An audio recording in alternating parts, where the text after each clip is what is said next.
நபிகள் நாயகம் ஸல்லல்லாஹு அலைஹி வஸல்லம் என்னுடைய நற்குணத்தை பார்த்து தான் அன்றைக்கு எல்லாரும் இஸ்லாம் ஆனார்கள்.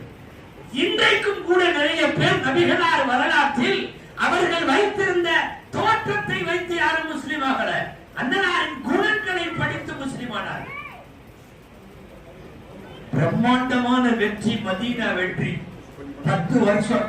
அவர்களே, நபிகள் நாயகம் ஸல்லல்லாஹு அலைஹி வஸல்லம் பிரம்மாண்டமான மதீனா வெற்றியை குறித்து ரசூல் ஸல்லல்லாஹு அலைஹி வஸல்லம் பேசுறாங்க. ஃபுதிஹத்தில் மதீனத்து பில் அக்லாக். மதீனா குணத்தால் வெற்றி கொள்ளப்பட்டது.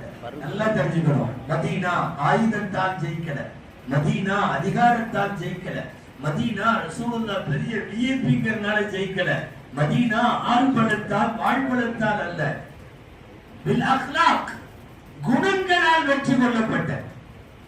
ரசூலுல்லாஹ்வை எதிர்ப்பு தெரிவித்து மல்லு கட்டி நின்ற ஏராளமான எதிரிகள் அவர்கள் ஏன் இஸ்லாத்திலே சேர்ந்தார்கள் என்று கேளுங்கள். ஒண்ணுமே இல்லை, அண்ணல் நபி ஸல்லல்லாஹு அலைஹி வஸல்லத்தினுடைய குணம் தான் சேர்த்தது. இது அன்னைக்கு அல்ல, 1400 வருஷத்துக்கு முன்னாடி ரசூலுல்லாஹ்வுடைய குணத்தை பார்த்து சேர்ந்தாங்க. இன்னைக்கும் அதுதான்.